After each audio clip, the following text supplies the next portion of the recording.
9, Getting nervous. 8, 7, 6, 5, 4, 3, 2, 1.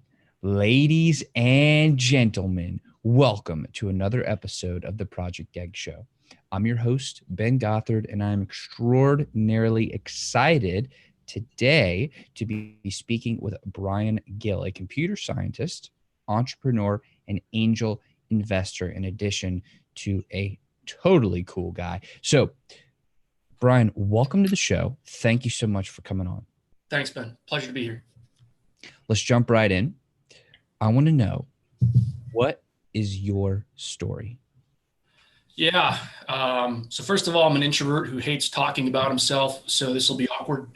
I grew up in Wisconsin, lower middle class, and was a computer nerd before like computers were out or before they became popular. My parents, who were not computer people, bought us a personal computer when I was like 8 or 9 years old, an IBM PC Junior. They never even touched it. It was really just an investment in their kids because they were smart enough to kind of see that computers were going to be a thing. And they were smart enough to see that I was not going out for the football team or anything like that. And they made that investment. And it was like, when I look at it as a parent now and I look back at them taking like 10% of their annual salary and spending it on one doohickey for their kids, I mean, it's pretty insane. But I'm a computer nerd. I've been programming since I was like 8 or 9 years old. I went to UW, University of Wisconsin, got my computer science degree, and met a bunch of great people. Went out to California during like the first internet boom, like the pets.com, like all those crazy, terrible businesses, and joined a couple of them and learned a lot. Didn't make a lot of money. Some of those companies are still around, but I mean, almost nobody would have heard of them. But saw a lot of things go the wrong way. And when the NASDAQ kind of went, I ended up basically a venture capital company pulled their funding from the company I was at. Everything crashed and burned. I was working at a bank, which I could work at a bank anywhere, just like writing software architecture for a bank.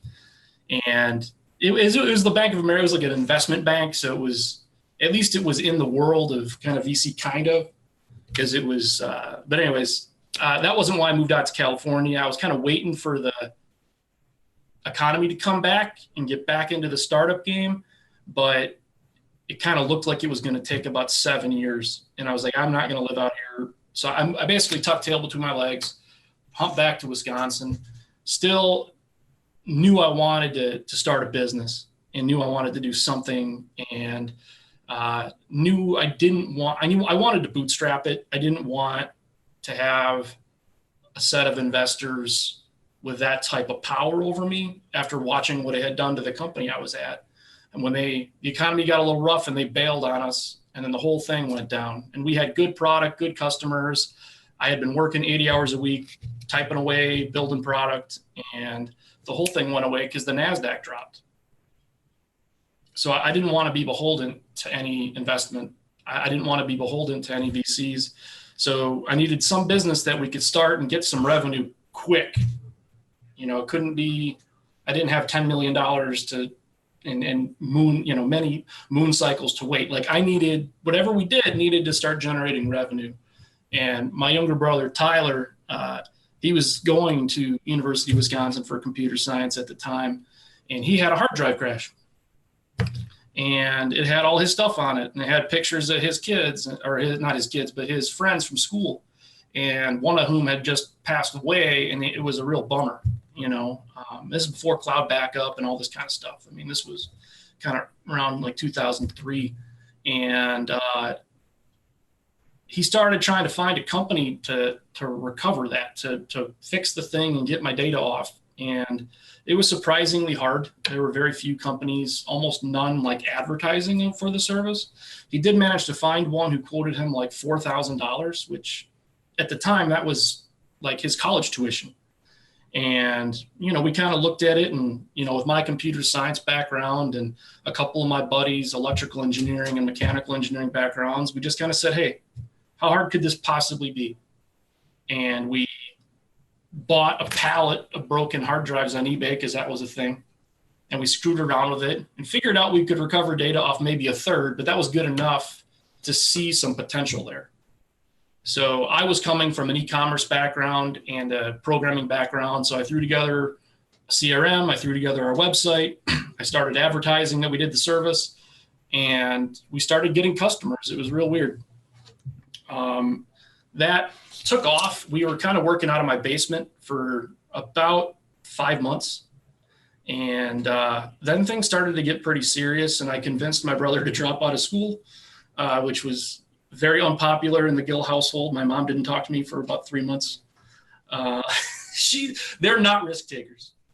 So and neither one of my parents, they're both really, really smart, but neither one of them had the opportunity to go to 4-year school. They just, economically, it just wasn't in the cards for them. And so they were so proud that I had gotten a degree and that my younger brother was on his path. And when I convinced him to say, you could always go to school, just drop out.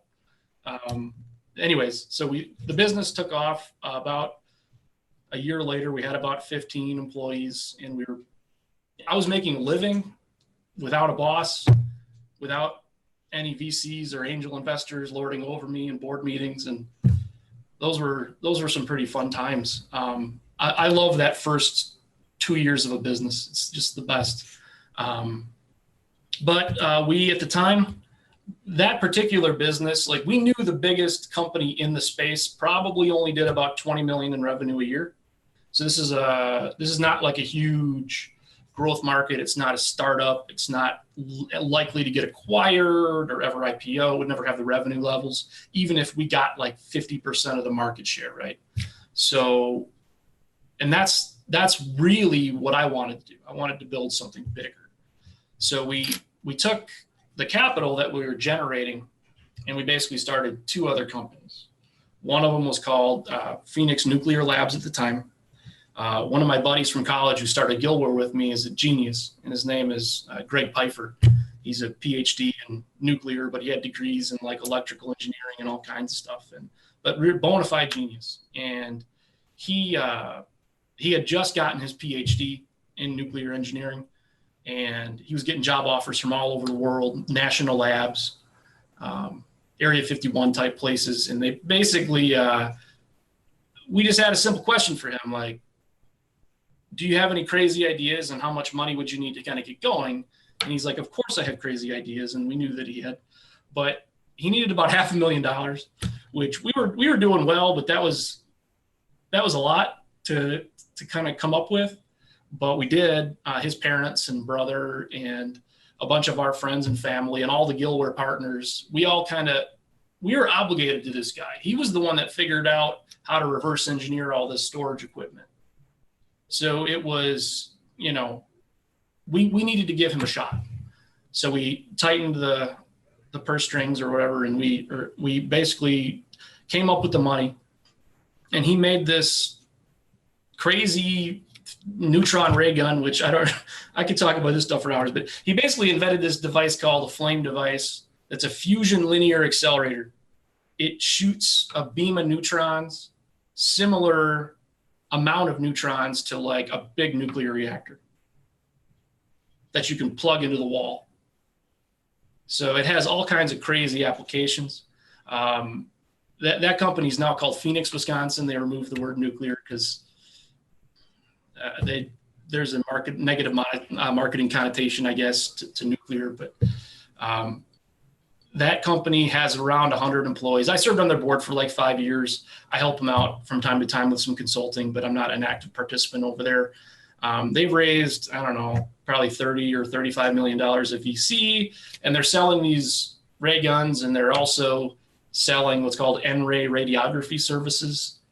You can't take a picture of a human with N-ray because it'll kill you, but you basically do what's called industrial radiography. And then that turned into another company, or it spun off a sister company called Shine Medical Technologies. And that company has raised like $180 million. It's crazy. And it's building a first of its kind medical isotope production facility in Janesville, Wisconsin. And that's super duper exciting. But anyways, we also started a company called Gillware Data Services, which was our cloud backup company. So I figured, I'm always looking to take existing customers, see what else I can sell them. What other pain points do they have? It's so much easier than earning a customer in the first place. Then if I have a customer who I already have a reputation with, bringing on an add-on product. It's just so much simpler, and your life is just so much better when you can pull that off. So we started a cloud backup company because we were seeing like tens of thousands of people a year that just lost all their stuff to hard drive crashes, human mistakes, data-related disasters, viruses, all kinds of reasons, fires, floods, thefts. So we basically started cross-selling them the backup services. That company got acquired by a large provider called StorageCraft about 3 years ago. So we're kind of out of that game now. And then 3 years ago, we started a digital forensics and incident response business. We had been responding to data loss incidents for 12 years, but there's been a new emerging threat with ransomware and cyber criminals that's starting to really, every day you turn on the news and somebody is getting crushed, whether it's the city of Baltimore, the city of Atlanta, Equifax. I mean, huge organizations are just getting burned. And that means thousands of smaller organizations too, right? So we started to put out those fires too. So that business is called incident response. When our phone rings, it's usually because a large or a mid-sized company got burned, and they're like, what do we do? And we have to come in and put out that fire.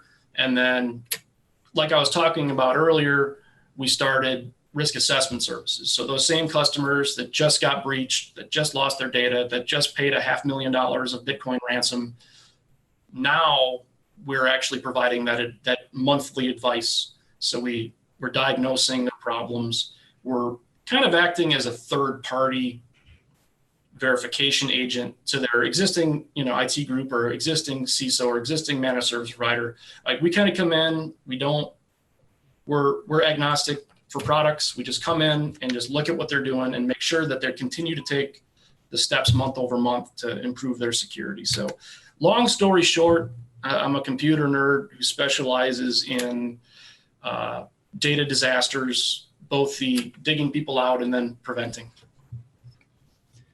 Dude, you're like a computer science superhero. That's amazing. Yeah, I mean, I don't. That is inaccurate. But I really like helping people. And I like solving real problems. And I have there's a lot of people at Gillware who are former military, former police, former firefighters, and this is the nerd version of that type of stuff. Certainly from a importance perspective, what we do is less important. I always,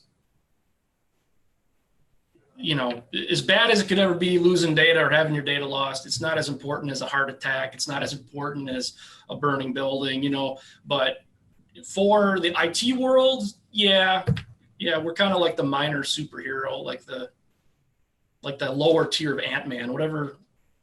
You've got like the Iron Mans and the Hulks and then the Ant-Mans, and we're like that next cut, like the shovel guy. Like, wasn't there? I can't remember that movie. There was a movie with a superhero was the shoveler, and we're basically the shoveler. Well, I'm truly inspired by all the things that you've done. That's incredible. So, looking back on where you started, did you ever expect to be where you are now? No. I mean, I'm still surprised. I'm a grateful person for everything that we've achieved. I'm not surprised when we create a product or a service and it does well and people buy it, because I'm surprised when that doesn't happen. When we actually get those day-to-day, month-to-month wins, I don't do a cartwheel because we expect it. We're strategic with what we try to do, and we execute those plans, and we have realistic expectations for how that's going to go. But when I look at the macro level of all the crazy stuff we've done over the last, 16 years, I could very easily just be in like a cube at an insurance company. That's a totally realistic outcome for where I was at. And this is had our first little company not got going like it did, maybe that's where I would be right now. And that would be fine. I'd probably have a great life, but I'm very grateful to do what we do. What do you think has been either the most or maybe it's multiple variables, but what do you think has really been responsible for all of the crazy cool adventures and accomplishments and achievements that you have under your belt? Like if you could point to kind of the most important factors that have led you to where you are now.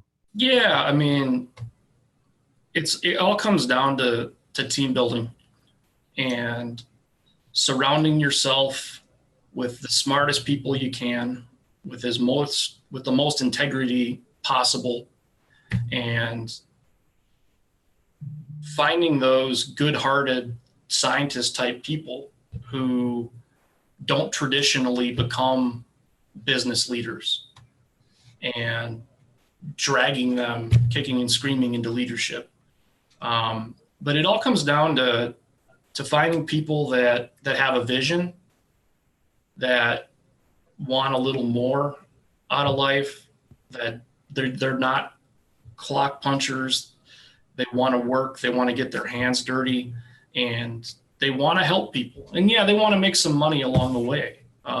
There's nothing wrong with money, but for me, it was just being comfortable recruiting those big-brained people that are smarter than me and working as hard as I can to enable their success. Checking your ego at the door every single day, not getting too full of yourself.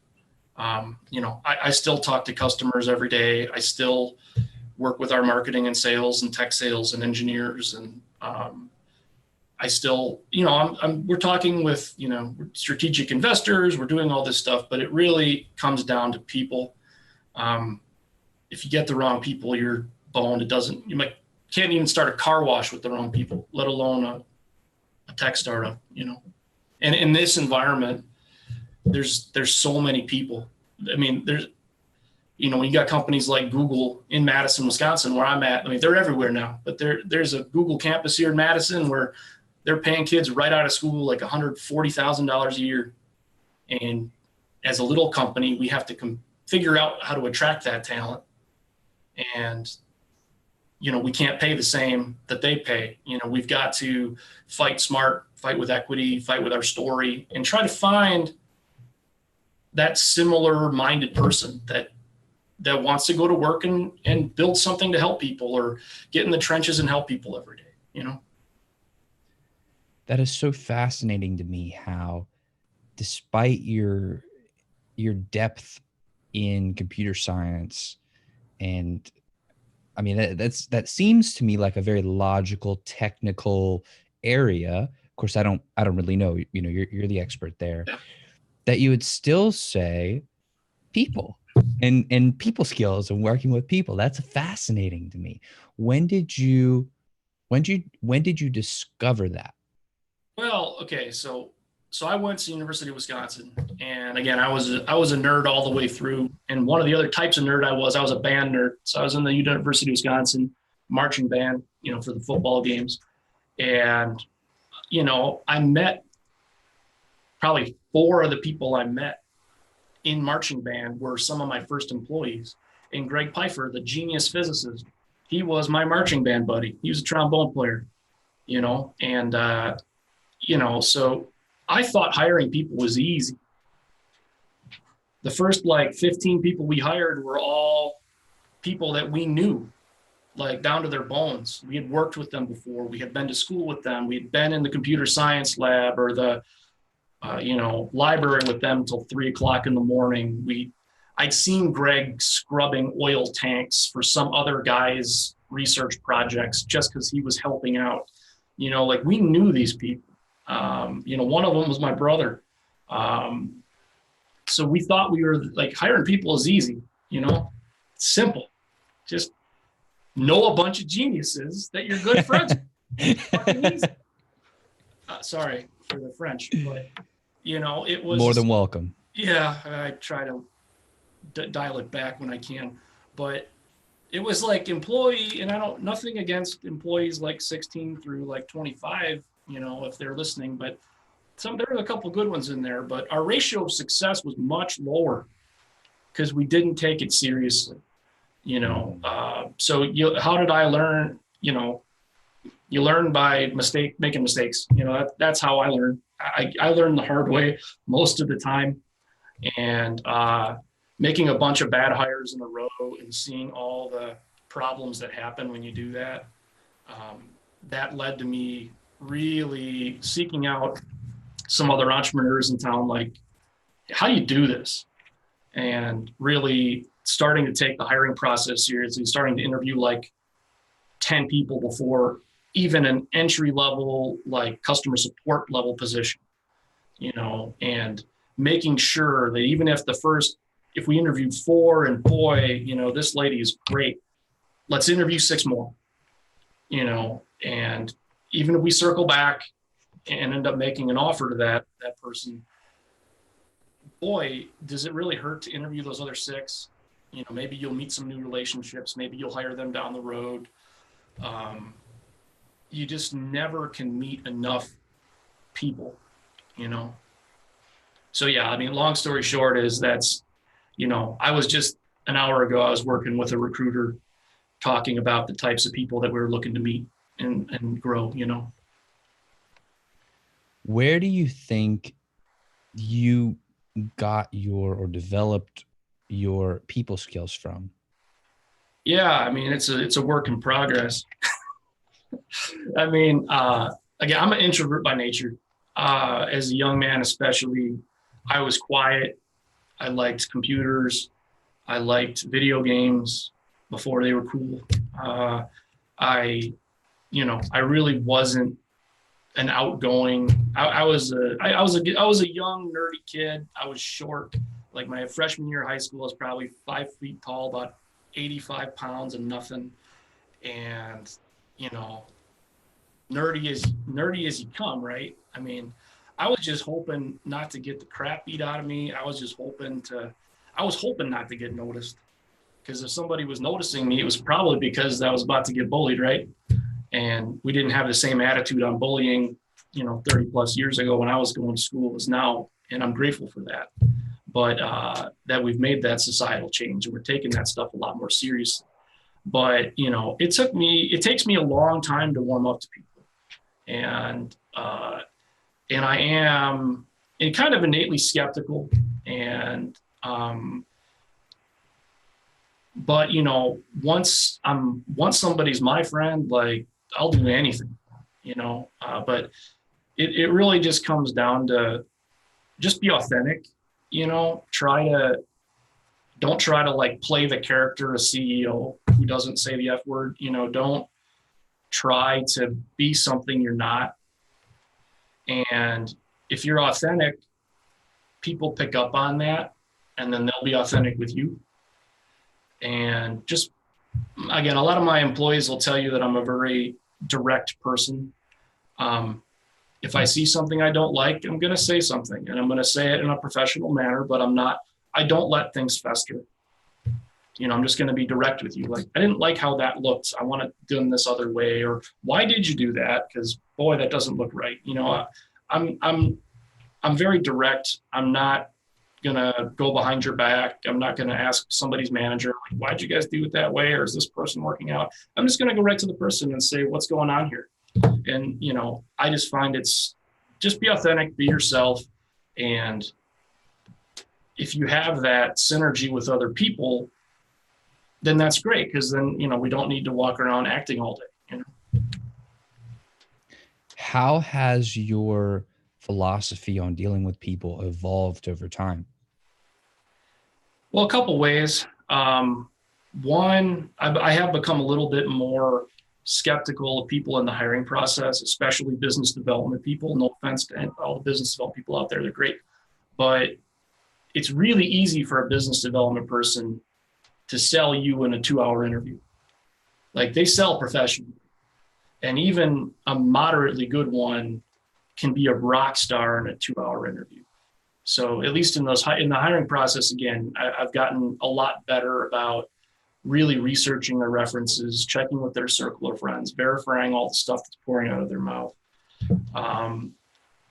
In general, when I've made bad hires in the past, especially early in my companies, I took it really personally. When somebody wasn't working out, it's something like, gosh, what can I do to motivate this person? What can I do to give them more training? What can I do? But, over the years, and maybe it's not the greatest attribute, but I've come to kind of realize, like, I can't motivate somebody to show up to work on time. That's just a personal accountability thing on their end. And if somebody's going to waltz into the office every day at 9:40 instead of 8 o'clock, and then punch out at 4:30 instead of 5 o'clock, it's not a question of how can I motivate them. And I used to try. You got to find people that are self-motivated, who are just going to show up on time because that's who they are. So again, I don't take every hire so personally anymore. And certainly we work really hard up front to try to avoid all the problems that you can have downstream. But I'm always rooting for people, and I'm especially always rooting for the underdogs. Like, one of the mistakes I made in that kind of like 15 to 25 is, I thought I was a genius. I found all this untapped potential. People in their like early 30s who, had not had a lot of success, and boy, this person is smart. Man, they're energetic. Like, wow, like why are they at the mall selling model helicopters? What the heck's going on here? Like, I'm a genius. I found him. I'm going to drag him out of the mall, get him into my business. And if you could sell helicopters, boy, you can sell data backup. This is a lot easier than trying to get people to make eye contact with you for a model helicopter at the mall, right? I mean, but a lot of times it turns out that person's there, and it isn't because they haven't had a lot of breaks. They're there for other reasons, and maybe they are incredibly negative people, or maybe they have substance abuse issues, or there might be a reason why they haven't had all that success, and maybe I'm not a genius. So again, modern health. Anybody selling anything, anybody working a job anywhere, I'm proud of you. But for me personally, kind of my life hack is find like super successful people and beg them to work with you is a lot easier for me. It amazes me that when people are able to aggregate talent, right? That to me is that is definitely a superpower. In fact, I believe that on the epitaph of Andrew Carnegie says something to the effect of, "Here lies a man who surrounded himself with men cleverer than he." And if it's good enough for Andrew Carnegie, then I'll say that's a good enough philosophy for me, right? Yeah. And so it seems like even though you've said that, or I believe I heard you saying, that you're not the genius who brought it all together, or that the people who are working with you are much smarter than you. You're still the one bringing them together, and you're still the one leading the ship, and being the top dog who's making all this stuff happen. So how how do you really do that? Like we talked about getting good people and Yeah. working with people, people skills, but like really let's drill down to that because that All right, fascinates me. sure. So when I was at Gillware and we had 5 employees, I had just hired my middle brother, Wes. He was a computer scientist and mechanical engineer. He went on to be the CEO of the data services company that got acquired. He works for StorageCraft now as a result. But I had just hired Wes, and it took every nickel of revenue we were generating to hire him. But again, we knew him down to his core. He had this mechanical engineering background that at the time we lacked, and we knew we needed him. And again, he was my brother, and we understood who he was and how hard he worked, and how hard he worked at companies that did not appreciate it. And he was burning the midnight oil at a refrigerator company for no reason. You know, every other engineer was working about 35 hours a week, if I'm being generous, and he was in there for 70, not because the organization was equipped to deal with somebody that motivated.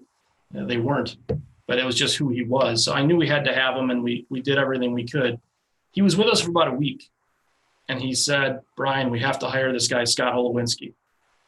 I'm like, "Scott what?" And he told me, he's like, he was at Sub-Zero with me. He was in there till midnight with me. He's a mechanical engineer. He's a genius. He's entrepreneurial. He's very personable. You know, he's amazing. And I said, "Wes, we can't afford you. I may have overstated the amount of revenue that the company was generating to get you, Wesley." And he's like, "Well, he's not going to be at Sub-Zero for more than a couple more months. You have to hire him." So we talked about it as a group, and we were used to living on the cheap. So we all kind of took pay cuts, and we met with Scott, and I quickly agreed with Wesley's assessment that he was somebody we just had to have. And we hired him. And about 8 weeks after we hired Scott to lead our mechanical engineering group that fixed hard drives and to come up with all the techniques and tooling and all the stuff they needed to fix the internal guts of hard drives. About 8 weeks later, he came into my office. He said, "Brian, I got us a meeting with Hitachi." I was like, "For what?" He's like, "Well, they make hard drives." I'm like, "Well, I know it. Yeah, I mean, they make everything, but they were like the #2 hard drive manufacturer in the world." I'm like, "You have a meeting with us at Hitachi?" I'm like, "How?" Like, this is a mechanical engineer who in his free time was cold calling Hitachi Global Storage with like 2,000 employees, trying to work his way through the org chart to find the support professionals to refer us business. So when customers had their Hitachi die, they called Hitachi, and then Hitachi would refer them to us for data recovery. And I'm bold, but I wasn't. We were not ready for that. But according to Scott, we were. And I hired a mechanical engineer who turned out to start being. You can't pay people to cold call like that, let alone a mechanical engineer just does it on the sly without even asking. But that's the type of person Scott Holowinski was. So about 3 months later, we made him an equity partner and made him our president. So when you find these people, it's not just a matter of finding them. You have to actually try to retain them. And my mechanism is to let them share in the equity of the company. And that's it provides motivation. People know they're part owners and not 0.001% owners. You know, like Scott had only been with us for like 6 months, and we had a successful company. And I already told you how much I value equity, and we gave him double digits, you know, right off the jump. And it was because it was just so eye-opening, and I just knew I wanted to work with this guy for like 10 years.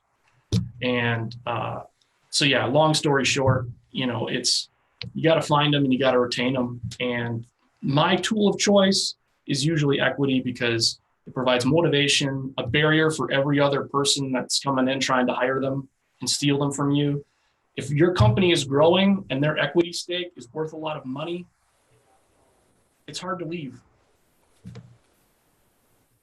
So, Brian, When you were a little kid and you started, I think you said like 8 or 9 years old, you started programming. Mm-hmm.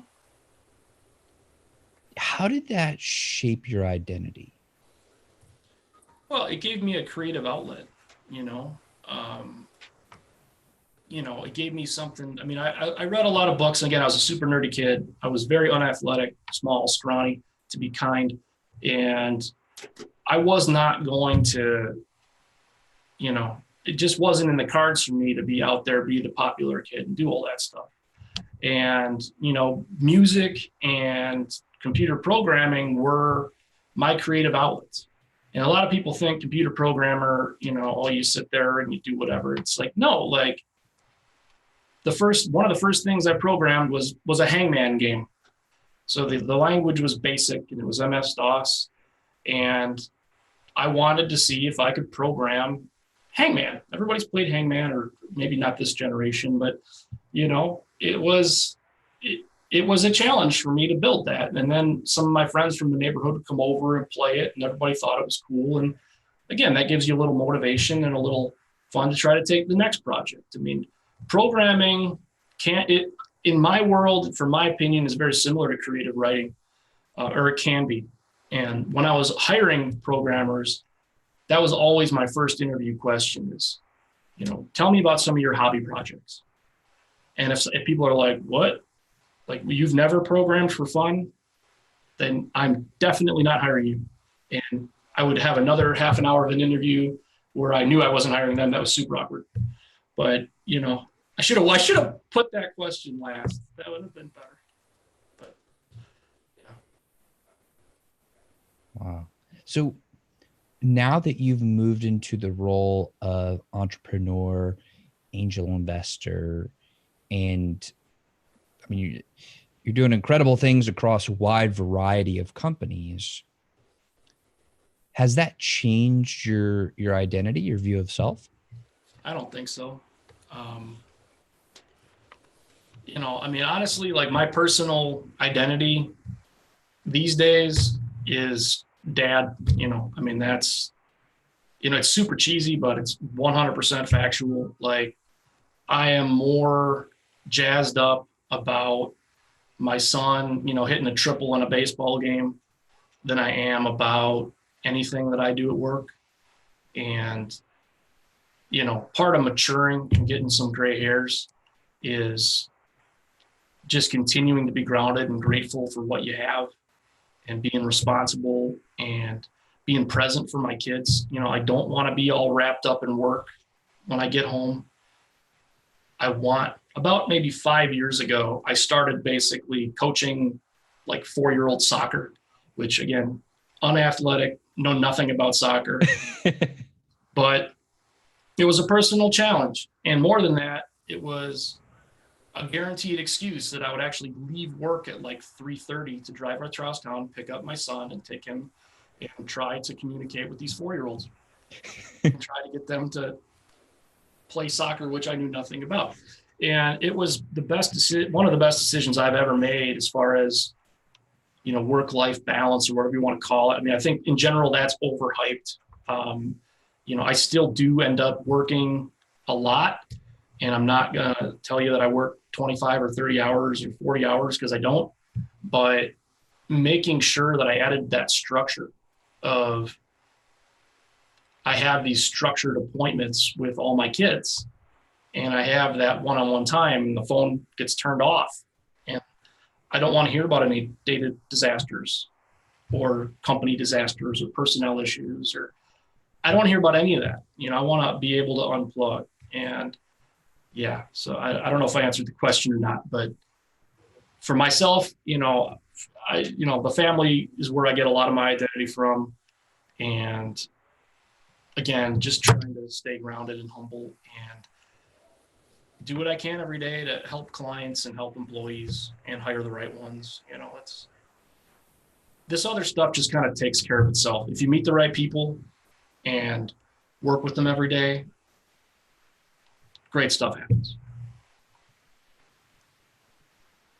When I think about somebody like Benjamin Franklin or Socrates or Oprah, right? These incredible people, they have and will continue to leave their mark on humanity and impact everybody on the planet in ways that I probably don't even fully understand. Do you think about the type of legacy that you want to leave behind? And is it at the scale of that, or what do you think about that? Yeah, I mean, I think that one of the goofy things about being me is some of the projects that I've been kind of loosely associated with because I was a co-founder have turned into some companies that are going to impact people in positive ways that might even dramatically dwarf everything I do for the next 20 years. You know, but I'm not the kind of person that's going to get like upset by that or try to overreach. Like, I just try to do what I do and help as many people as I can in the world of IT every day. And that's good enough. And then get to that soccer game. Like, that's good enough for me. Right. And if I've got happy employees and happy clients and happy kids, you know, I'm not trying to necessarily change the world, but that company Shine that I mentioned about half an hour ago, where we started the linear accelerator company. And then there was a huge health crisis in the world, actually. There's a medical isotope called molybdenum 99 or technetium 99 that, you know, if I had a shooting pain in my right arm and I went into the ER, they're going to stick me with this stuff. And it's going to irradiate me a little bit.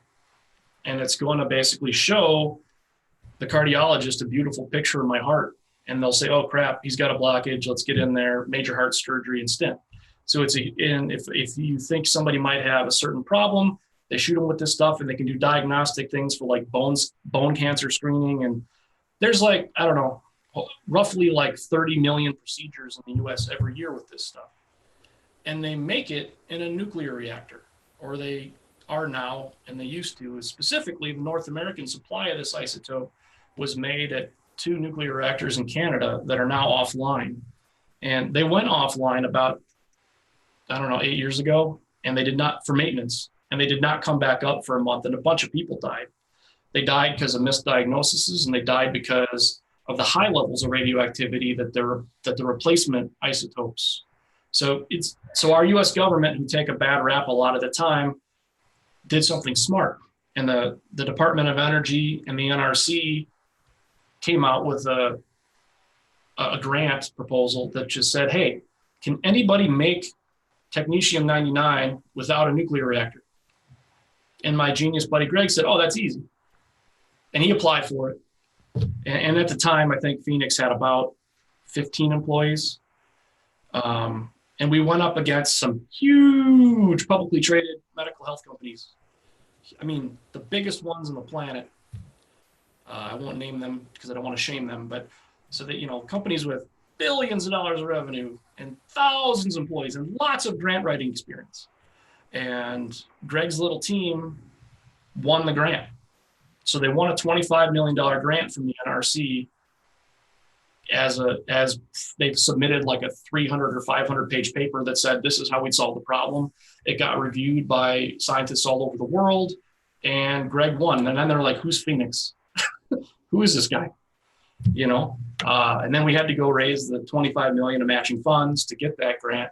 And that's really what started it. But again, like that, the thing that they're doing down in Janesville is they're building a facility right now that's going to go online about 2021 to produce the entire North American supply of this medical isotope. And there's going to be millions and millions and millions of people that go in and they're scared and they've got that shooting pain and they're going to stick them with something and they're not even going to care about it. They're not even going to know anything about it. They're never going to do the research. And just our decision, you know, back in 2008 or whatever it was or 2006 to fund Greg's little company is going to help tens of millions of people who I'm never going to meet. And again, I only take about this much credit for it. It's all Greg and his crazy staff of scientists and nuclear engineers and physicists and engineers. I mean, it's a crazy group of people, but yeah, it's pretty weird. Pretty weird. But yeah, I'm not, I don't think I'm going to have any Wikipedia written about me or anything like that, or no one's going to read about me in any textbooks, and I'm totally cool with that. Well, they can hear this interview and they will know. They will know. That's super embarrassing for me. What part of it? What part of it? I don't really, I'm a person that likes to take on personal challenges. And, you know, whether it's getting out of work to go coach a 4-year-old soccer game or writing a hangman game or whatever, but I have to have like a side project that has really nothing to do with work, nothing to do with anything, but something that is outside my comfort zone. And one of those things is talking to people like Ben, you know, and having it be live streaming on the internet. I mean, this is my first live stream ever. Congratulations. You know, it's, I'm not a big social media person, but this is one of my challenges is to really try to put myself out there a little bit and deal with the anxiety and fear that comes along with that. Well, Brian, you're the freaking man.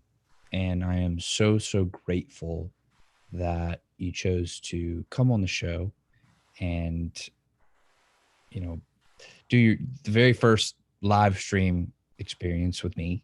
Well, I appreciate you as a host. You made it really easy.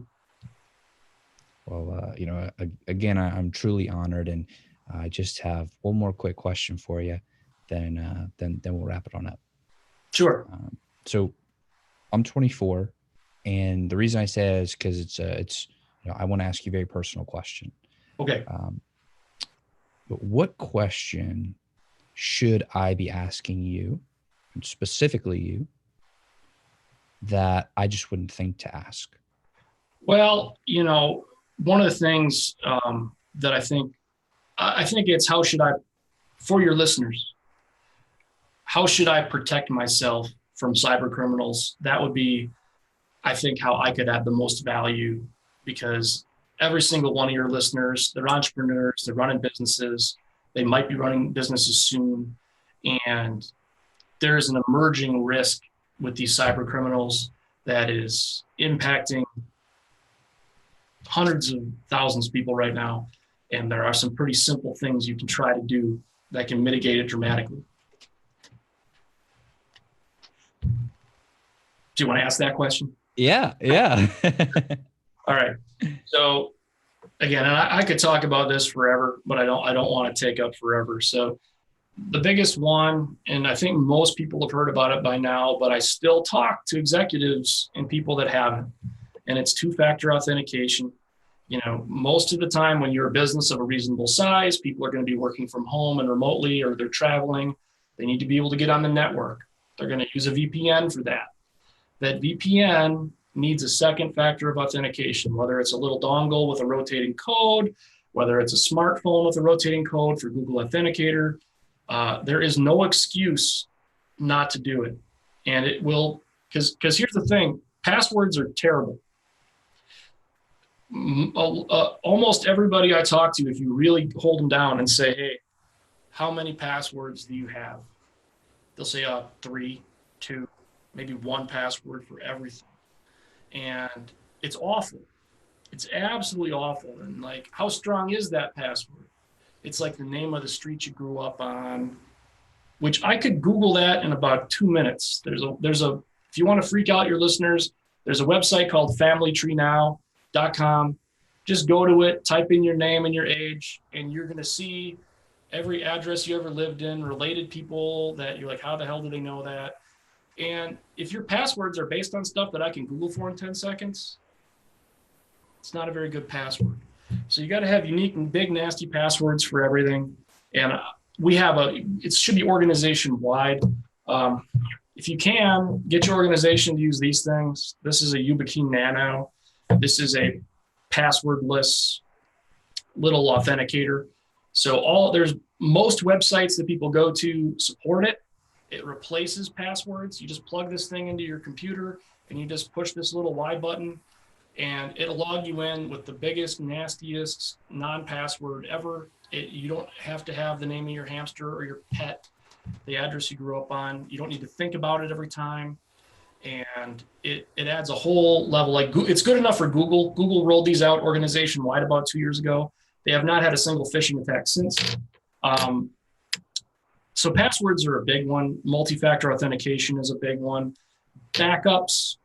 Again, this is coming from a guy that started and sold a backup company, but your data, your organization's data, identify your critical systems, your accounting, your payroll, your engineering documents, your customer lists, your CRMs, your Word documents, all of it, your marketing materials.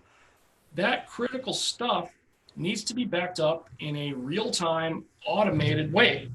It can't involve any human remembering to back up or plug a weird tape into something and push it, because you won't.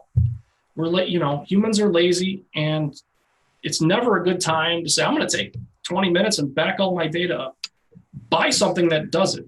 More importantly, audit those backups as an organization. And yeah, if you have like 5 people, should you be doing this?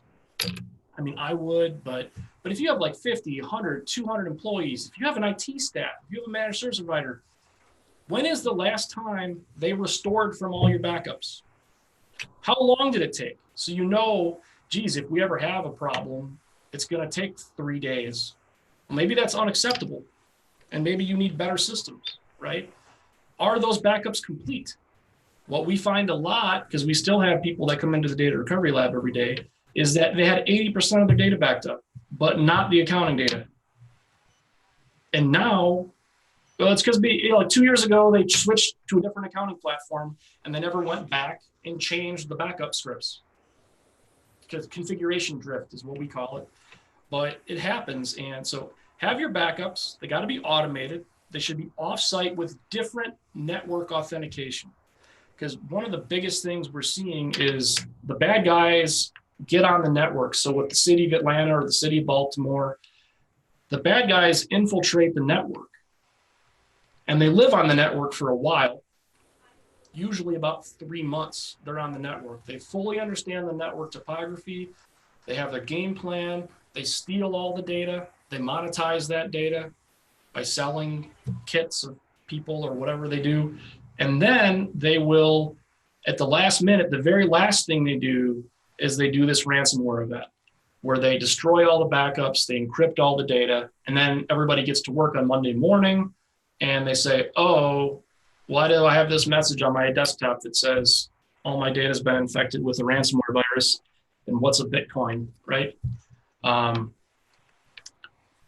So you want to make sure that your backups are offsite and they have a different network authentication layer to yours. Like if a bad guy owns your box, yeah, they're probably going to be able to exfiltrate some data unless you're spending a lot of money on defense, which most people are not going to do. Most companies are not going to do. But at least your backups are way over there with completely different networking credentials, and they were backing up in real time, and they're keeping a revision history, and at least we know we can restore, right? So if you're a larger organization, you should be asking yourself the question. And the biggest mistake that companies are making is that the executives, the people listening to your podcast, they're not paying attention because they're embarrassed to be dumbasses. They don't understand terminology. They don't understand the technology. They don't understand what a blockchain is, what a ransomware is, what a cryptocurrency is. They don't understand any of it. And they don't understand what a network is, what authentication means. And again, one of my themes is we try to stay humble. We try to never be embarrassed about asking a question, right? Never. And a lot of times executives and board members, they don't understand it. They don't want to look foolish. So they just kind of assume that their IT group kind of has it. And it's like, are you properly budgeting for backups and disaster planning and risk assessments and cyber insurance? Like, do you have enough cyber insurance? What exactly does it cover? Is it going to pay that $800,000 ransom that I think Baltimore ended up paying, or, or not, or does that come from the taxpayers? Like they don't ask those questions. And a lot of it's just because they're embarrassed of their lack of knowledge in the space. Like they have to get boned up enough to budget it, right? If the organization doesn't spend enough money on defense, it's impossible to defend the organization, right? So, and it's, it's the C-level executives whose head roll at the end of these crashes too. Like it's good self-preservation to bone up on this stuff. It's like, great, we made it. And I'm a CEO of a company with 1,000 employees. Well, after the data breach, maybe you aren't. And it's like, well, I'm a CEO. I don't know anything about this stuff. That excuse isn't going to fly. It doesn't fly now. It's not going to fly 2 years from now. It's the amount that it's going to fly is going to continue to decrease. The more these organizations get hacked, they're going to clean out the boards. They're going to clean out the executives. It's in everybody's best interest. Spend an appropriate amount of money. And the biggest factor in my success as an entrepreneur is setting up levels of accountability, people being accountable for each other, people being accountable for milestones and projects. And you have to have the IT group or managed service provider. They need a watchdog providing that accountability to the C-level executives. And they want it. That's the thing. Like and I'm not just saying like Gillware. I mean, any risk assessment service is better than no risk assessment service. And I'm not even saying we're the best one in the world or anything, but having that expert who comes in, who is not a member of that organization, who doesn't have is going to be immune to the politics of that organization. Well, I don't want to make my boss look bad, but I think we should have two-factor authentication on this network. You have to have somebody that isn't afraid to say that. And you might think that that's confrontational with those IT groups, but it's not. They want that accountability. They want us talking to the board to give them the proper budgets to defend the organization, because they don't want their head to roll the hack either. And they don't want the embarrassment and the 48 hours and no sleep that come from getting your network penetrated, right? So, and again, that risk assessment stuff doesn't really fly for smaller organizations or really early stage startups. But, it's, you got to try to play defense because you're a target, and I think the old adage is you don't have to be faster than the bear. You just got to be faster than the guy next to you, right? And the bad guys are trying to hack everybody. And certainly with organizations like Equifax, they're targeting them, right? That's a targeted infiltration. And they'll just cold call random executives and say, hey, I'm from your IT group and I need the remote desktop on your box. Like they'll do social engineering type stuff like that. They'll send specific pinpoint emails to certain executives, understanding the org chart, saying, hey, this is Judy from like a Gmail account. Like, can you just reset my password and email it to me? Like, they'll get really targeted and crazy. But for the most part, if you're a business of sub 50 people, you just have to be faster than the herd. And setting up some of these cheap and sometimes free, and doing things like making sure you have backups and you audit them once every 6 months. These are all things that anybody can do for small amounts of money that'll keep that bear from eating you. So that was profoundly insightful. And I would highly encourage those people who just heard it to actually go back and listen a couple times and really make sure you understand what Brian's talking about, because this could easily be, the life and death of your company or your job or your savings or all of your information. So I'd highly encourage that. Yeah, this is a real boogeyman, right? A lot of times, especially in sales and marketing, companies try to scare people into buying stuff, or they try to, oh my God, this is like a disaster. Like, this is a disaster. Like, this country right now is, and the entrepreneurs that are listening are probably very en masse inadequately defended against the very real threat that is torching small businesses all the way dead and causing incredible anxiety and embarrassment in massive, massive lawsuits for the big companies. I mean, this whole thing is a mess. So you have to play defense as an executive. There should be like a 1-week course on this stuff in every MBA program. I mean, it's that important. And again, as somebody that helps dig people out of those disasters, there's more than a handful of our clients that had very successful, awesome businesses. They had all the gratitude in the world, like I have, about their lifestyle and everything that they were doing. And then they got hacked and it was done. It was over, all the way over. We had again, without naming any names, there was an accounting company that did a lot of tax preparation, and the bad guys infiltrated their network.